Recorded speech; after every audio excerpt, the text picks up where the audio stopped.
Hola, ¿qué tal? Bienvenidos a su programa Drogas, ¿lo sabes todo?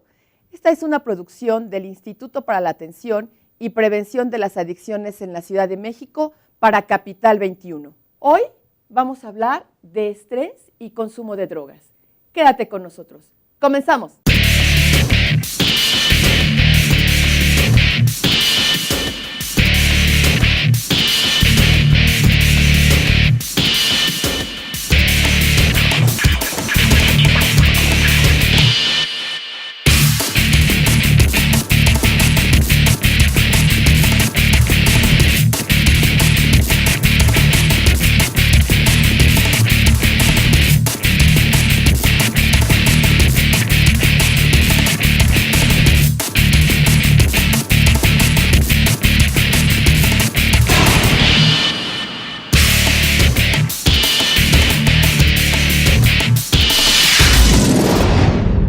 Ya estamos en el estudio y para hablar de este tema, hoy nos acompaña el doctor Lenin Pavón Romero. Él es doctor en ciencias, en inmunología, es miembro del Sistema Nacional de Investigadores y autor del libro Inmunología Celular, Molecular y Translacional. Doctor, gracias por estar con nosotros. Muchas gracias por la invitación. Doctor, hablar de estrés de pronto parece que es... vaya, un tema sin una gran importancia porque pareciera todos tenemos estrés en todo momento del día y el estrés aparece bajo cualquier circunstancia y entonces estamos estresados y si estamos en lo laboral estamos estresados, en la escuela estresados y tenemos estrés y de pronto es una palabra que se va cotidianizando y que tal vez pierda un poquito este cariz de importancia, de identificarlo, de verlo realmente como una situación que a lo mejor tenemos que detenernos y poner atención en qué nos está pasando. Pero, ¿qué es estrés, doctor? La básica. El estrés, la básica, dice que las definiciones del doctor Hans Selye, que es el papá, el que acuña los conceptos en los años 50 del siglo pasado, dice que es un proceso físico-químico que se induce como consecuencia de la tensión y que está dado por la liberación de una serie de mediadores solubles en nuestro organismo. Esto sucede por la liberación de citocinas, hormonas y neurotransmisores. El estrés tiene, como bien lo comenta, un concepto rodeado de muchos mitos, en donde aparentemente toda la gente es experta en estrés, sabe estresarse muy bien, pero que no comprende realmente el significado práctico de este conocimiento. Dice el doctor Selye que todo aquello para lo que tenemos capacitación, entrenamiento y experiencias exitosas no nos puede estresar porque por consiguiente este aprendizaje nos ha dado una serie de conductas y elementos tanto físicos como psicológicos que nos permiten contender adecuadamente. Sin embargo, efectivamente, cuando uno le pregunta a las personas, te dice que su trabajo, que la escuela, que la actividad que desarrolla le resulta ser muy estresante y la realidad es que no. Pareciera ser que confundimos las causas de los elementos de tensión. Hay una doctora muy importante a nivel internacional que se llama Esther Sternberg y me gustó mucho una de sus conferencias que dio hace ya algunos años en el lugar donde trabajo, en donde presentaba una imagen de unos marineros en un portaaviones y un avión de entrenamiento de estos cazas súper modernos de la Fuerza Aérea Americana que viene en caída libre sobre la cubierta. Y entonces ella preguntaba, ¿quién es el que tiene más estrés en esta imagen? ¿Los marineros, los que están en el avión o los otros que estamos viéndole y sabemos que va a pasar un accidente? Y la realidad es que el que tiene más estrés son aquellos que no pueden controlar las circunstancias. Y entonces el que tiene la manija, la palanca de control del avión, es el que menos estrés tiene. Entonces, de este conocimiento práctico, nos dimos cuenta que era muy fácil poder definir en nuestra vida de manera cotidiana cuál es un elemento de tensión y cuál no lo es. Si nosotros podemos con una actividad directa de nosotros mismos modificar la trayectoria de los eventos, entonces no es un elemento estresante porque nosotros tenemos el control. Resulta mucho más estresante aquellos elementos sobre los cuales no tenemos ningún tipo de posibilidad de dirigirlos o cambiarlos. Eso se llama entorno. Sí. Y entonces depende mucho de la percepción del individuo ¿qué tanto influye el entorno? Uno puede vivir verdaderamente en el infierno, pero si la percepción que tenemos es que es un lugar adecuado, que así es la normalidad, que eso es lo que tiene que suceder, entonces lo consideramos como algo normal. Sí. De manera tal que la percepción pareciera ser que lo es todo.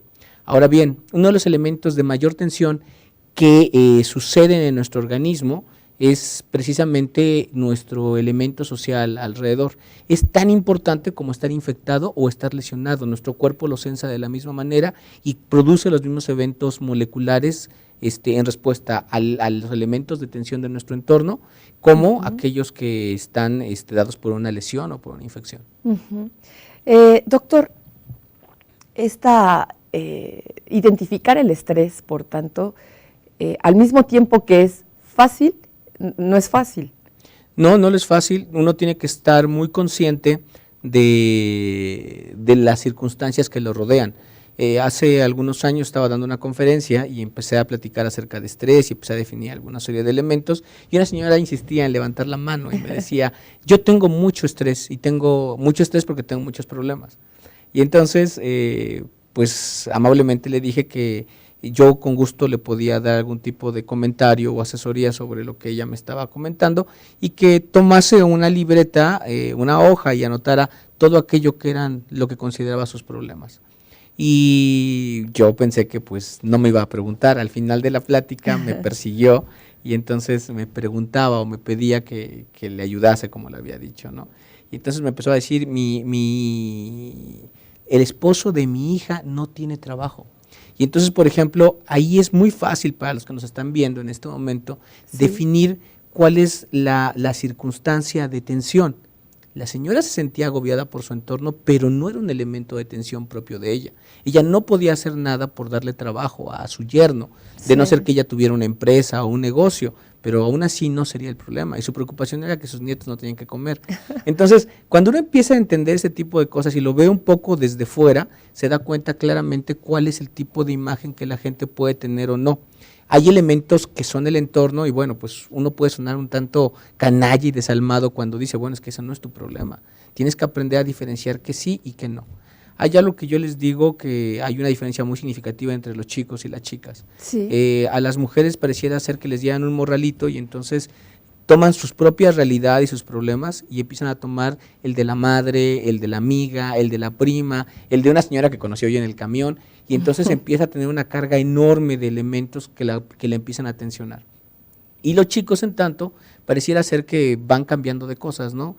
Tienen una mamá, pero cuando se consigue una novia quitan a la mamá y meten a la novia, de manera tal que llevan una vida un poco más tranquila en el sentido de la carga de los elementos de tensión. Porque le van dando esa porque atención. le van dando esa atención, pero son ellos mismos los que empiezan a tener este tipo de percepciones de su entorno.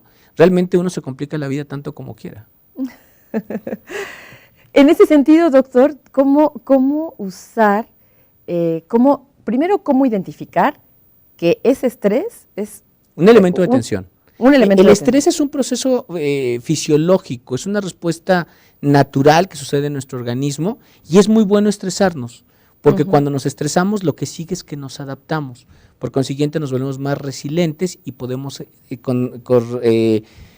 no contraatacar, sino poder responder adecuadamente a nuestro entorno, nos volvemos altamente eficientes. Cada vez que hacemos algo bien, entonces nuestra capacidad resiliente se vuelve más eficiente, sabemos resolver más problemas.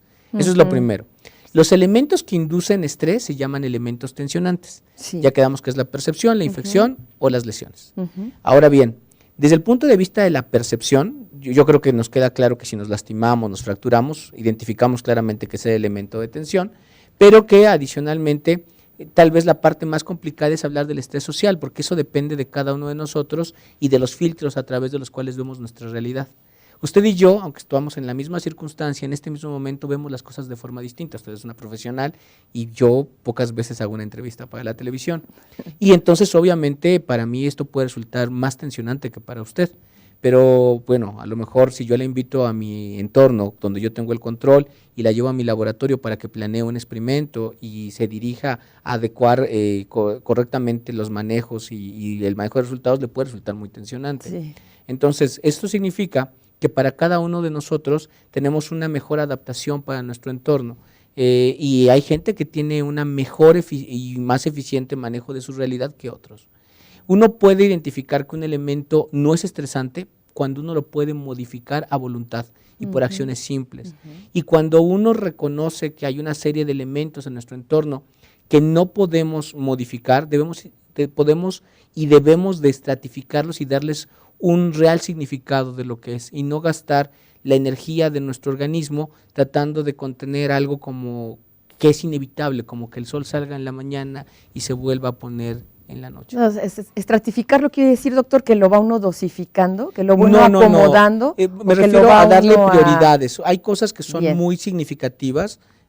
Bueno, pues, por ejemplo, cuando la mamá se enferma, cuando un hijo se enferma, hay una serie de elementos que puede hacer para que se minimice el efecto de la enfermedad. Pero saber que un ser querido está enfermo puede resultar muy tensionante. Uno puede hacer muchas cosas, pero no puede curarlo. Entonces eso es muy importante porque es la manera en la que procesamos la información de nuestro entorno. Es decir, que el estrés, doctor, es como esta posibilidad de también alertar o desarrollar nuestra capacidad también para poder elaborar estrategias de afrontamiento de una situación. Exactamente. El estrés es el proceso, es la caja negra. Esto aparece la tarea. Y entonces lo que sucede en nuestro organismo es la tensión inducida por el estrés. El estrés es el mecanismo que nos lleva a la adaptación. Una vez que nos adaptamos, entonces somos mucho más eficientes en responder a nuestro entorno. Pero el estrés no es malo, es un mecanismo como la digestión o el sueño. Sí, sí. Doctor, nos quedamos hasta aquí con esta idea. Muy bien. Vamos a un corte, hacemos una pausa, amigos, quédense con nosotros. En drogas, ¿lo sabes todo? ¿Puede hacerlo? Sí, ciertamente hay un segmento de la población que aduce que como resultado de los elementos tensionantes de su entorno y para lograr una relajación, pues consume una serie de sustancias, pueden ser lícitas o ilícitas, que le permiten tener un mejor control de su entorno. La realidad es que en la mayor parte de los casos lo utilizan pues básicamente como un pretexto, en el sentido de que pues las adicciones no necesariamente es la parte positiva del manejo de la atención. De primera instancia, lo que uno debería hacer cuando está tensionado y que siente los efectos negativos de esta tensión, que es lo que sería propiamente el estrés, pues obviamente es reflexionar sobre su entorno, identificar cuáles son las causas de tensión. Y vamos, le puedo poner un ejemplo muy simple, entendiendo que nos están viendo muchos jóvenes. Si la clase de matemáticas me está tensionando, se vuelve un círculo vicioso pensar que debo de consumir algo para que no me tensione. Tal vez la respuesta más sana sería empezar a preparar y reponer los temas que no me están siendo suficientemente de fácil acceso, pues para mejorar. Ahora bien, realmente el consumo de sustancias, le platicaba previamente que está asociado con una serie de conductas, como se llaman las conductas de novedad. Está demostrado que tenemos una serie de elementos genéticos en cierta población.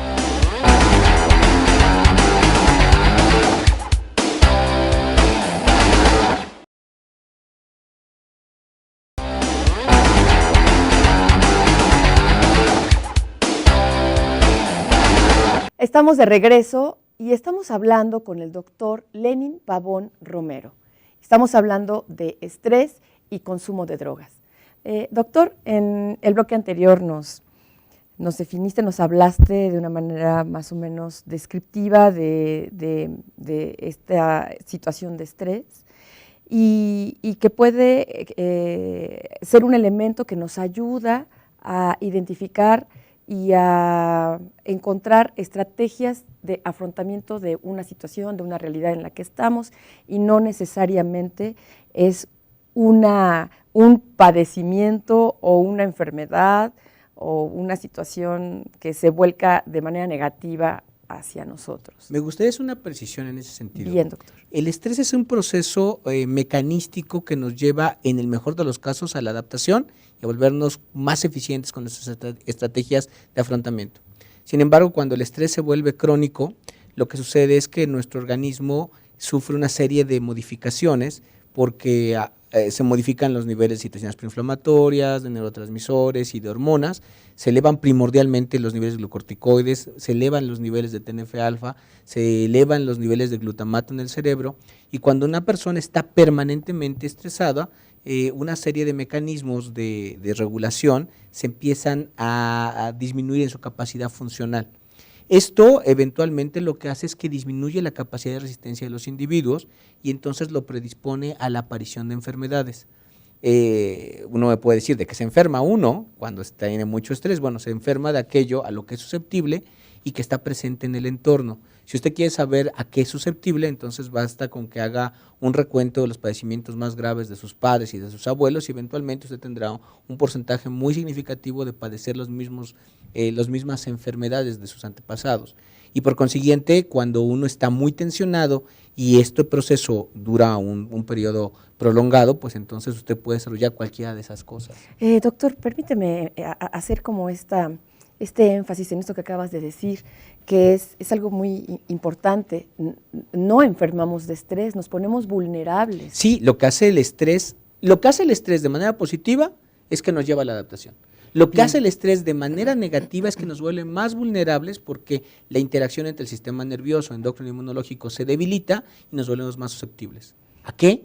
A todo aquello que tenemos obviamente una predisposición y que está presente en nuestro entorno. Doctor, ahora, cuando nosotros no asumimos el estrés como justamente una posibilidad de adaptación, queremos abatir el estrés, o sea, no queremos sentirlo. Y a lo mejor en ese momento puede haber la búsqueda de una pastilla que lo pueda curar, doctor, llámese cualquier sustancia psicoactiva, cualquier droga, ¿no? No sé, pienso alcohol, un cigarro, un lo que sea, con la finalidad de que me quiero calmar porque tengo mucho estrés. ¿Puede hacer, doctor? Sí, ciertamente hay un segmento de la población que aduce que como resultado de los elementos tensionantes de su entorno y para lograr una relajación, pues consume una serie de sustancias, pueden ser lícitas o ilícitas, que le permiten tener un mejor control de su entorno.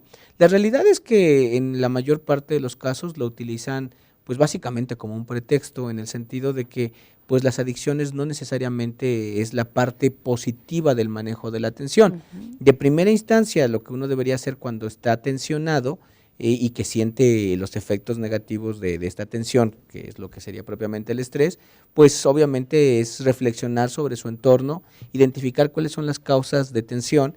Y vamos, le puedo poner un ejemplo muy simple, entendiendo que nos están viendo muchos jóvenes. Si la clase de matemáticas me está tensionando, se vuelve un círculo vicioso pensar que debo de consumir algo para que no me tensione. Tal vez la respuesta más sana sería empezar a preparar y reponer los temas que no me están siendo suficientemente de fácil acceso, pues para mejorar. Ahora bien, realmente el consumo de sustancias, le platicaba previamente que está asociado con una serie de conductas, como se llaman las conductas de novedad. Está demostrado que tenemos una serie de elementos genéticos en cierta población que los lleva a tener conductas de riesgo y que se sienten bien por ese hecho. Y así como hay una población que tiene una conducta de riesgo en búsqueda de novedad, hay otra conducta o otra población que tiene pues una conducta más quietecita, más conservadora, más normal, así se dividen las poblaciones.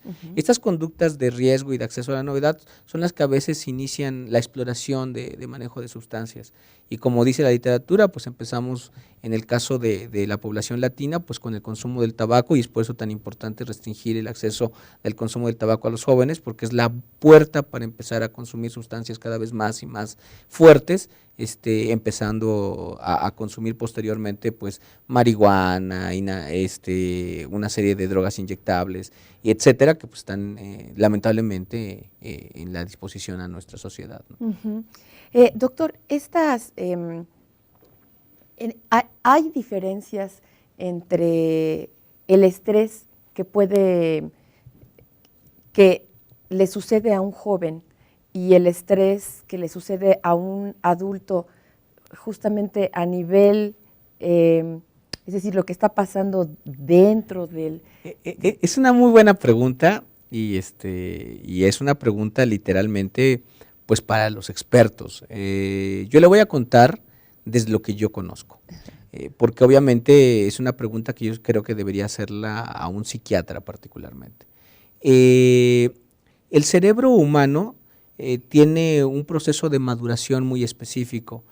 Me gusta mucho cuando lo platica, por ejemplo, el doctor Eduardo Calixto y platica de la primera y la segunda poda neuronal. Cuando uno es muy chico, lo que el cerebro busca, chico me refiero a menos de 5 años, busca que haya la mayor interacción de neurona a neurona, porque eso nos da la capacidad de procesar adecuadamente a nuestro entorno. Pero tenemos demasiadas interacciones y entonces nuestro cerebro lo que hace es que solamente se queda con aquellas que más se usan y entonces se pierde una cantidad muy significativa de neuronas de manera natural, así es como está el proceso de desarrollo de nuestro cerebro, y entonces se llama primera poda neuronal. Y luego en los adolescentes que van de los 6 años, bueno, no adolescentes, sino todavía la infancia y luego posteriormente la adolescencia, pero ya cercano a los 20 años, viene una segunda gran poda neuronal alrededor de los 20 a los 25 años y entonces los frontales tienen menor cantidad de neuronas que interconectan con otras regiones anatómicas del cerebro. Y uno podría decir, bueno, esto no necesariamente es bueno, pero la verdad es que sí, porque lo que hacen esta poda es que le permite a un adulto tomar información, procesarla y estos micromilisegundos son lo que le permiten tener esta conducta más reposada, de mayor madurez, que no está presente en los jóvenes. Eso de primera instancia. Ahora, adicionalmente está la maduración de la personalidad. Y la personalidad en los adolescentes todavía no está totalmente conformada, no está totalmente solidificada. Y entonces esto en conjunto con la parte neuronal, pues nos lleva a veces a tomar decisiones basadas en impulso, basadas en una serie de elementos como querer pertenecer a un grupo, etcétera, que mal manejadas y en un entorno no necesariamente positivo, lo pueden conducir, pues, como usted me decía, al consumo de sustancias, ¿no? Doctor, pues este tema es casi no abundamos en este tema por este comentario que yo le hacía al inicio, de que asumimos que el estrés está ahí nada más como parte de la vida cotidiana porque estamos en una urbe y entonces la ciudad nos estresa y todas estas situaciones que nos causan tensión. Ya nos explicaste que el estrés, si lo vemos desde el punto de vista como un elemento que nos permite adaptarnos, tener esta posibilidad como de ponernos ágiles, de buscar una posibilidad para, claro, ya no sentir esa sensación estresada.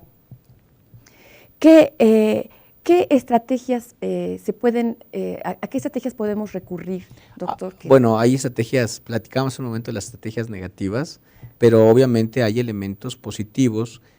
Obviamente los procesos de autocrítica y autoanálisis, que pedírselos a un joven no necesariamente es lo más adecuado, tal vez tendría que requerir un apoyo profesional para hacer un análisis guiado, pero pues obviamente como adulto, pues tal vez hacer un planteamiento de nuestra realidad, identificar cuáles son los elementos que yo puedo mejorar, los elementos que no puedo controlar, pero que sí puedo minimizar sus efectos sobre mi elemento físico y mental, y adicionalmente pues establecer estrategias que a largo o mediano plazo puedan ir mejorando poco a poco la calidad de vida de nuestro entorno. Hay una frase que me gusta mucho de mi directora, la doctora Marlene Minamora, que ella dice: la salud mental lo es todo, pero la salud mental está dada por nuestro entorno. Y entonces, pues obviamente la situación económica, la seguridad, las noticias del mundo entero, pues pareciera ser que no, pero van haciendo poco a poco mella de nuestra integridad física y mental. Pero bueno, hay cosas que uno puede controlar, desde apagar el radio, y a veces eso es muy sano, o apagar la televisión para ya no escuchar estas cosas, y darse cuenta de que uno tiene que fortalecer pues la convivencia con sus familiares, hacer actividades lúdicas que lo satisfagan a uno, tomar este ratito todos los días, a lo mejor de 5 a 10 minutos, y ya los muy afortunados algunas horas, para hacer actividades que le permitan desarrollarse de manera satisfactoria y llevar un mejor control de su entorno.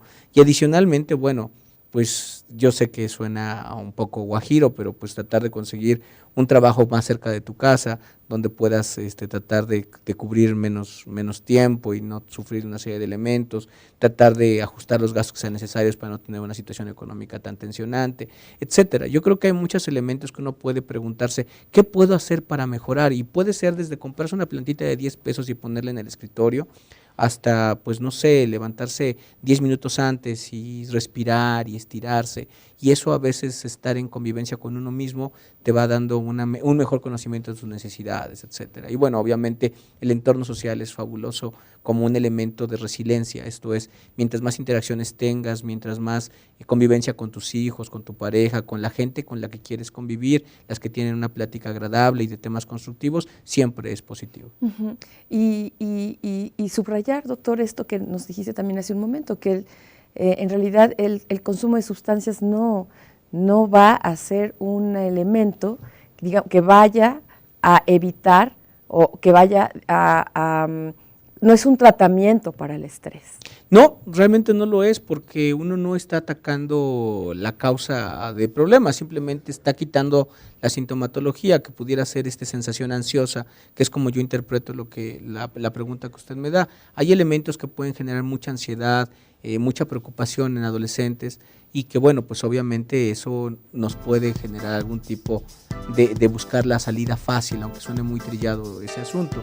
Tal vez el comunicar estos problemas, estas inquietudes con gente más madura, de primera instancia los padres, hermanos mayores, y bueno, pues aquellos que tienen una fe con sacerdote, etcétera, pudieran encontrar soluciones más sanas.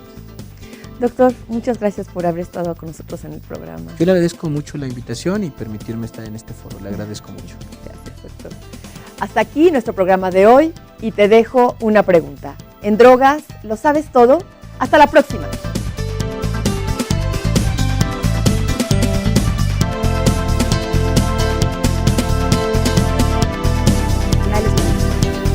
En donde se ve que las mujeres tienen más depresiones en momentos críticos de su vida. Por ejemplo, cuando tenemos la primera menstruación en la menarca, sí, ahí es donde se hace la primera diferenciación. Los niños tienen los mismos porcentajes de depresión entre hombres y mujeres cuando son niños, entre hombres y mujeres. Pero cuando es la primera menstruación, ahí es donde se duplica hacia las mujeres. Entonces ahí se ve que ¿qué dato tan importante? Ahora sí que el cambio hormonal nos hace como más predispuestas a tener trastornos depresivos.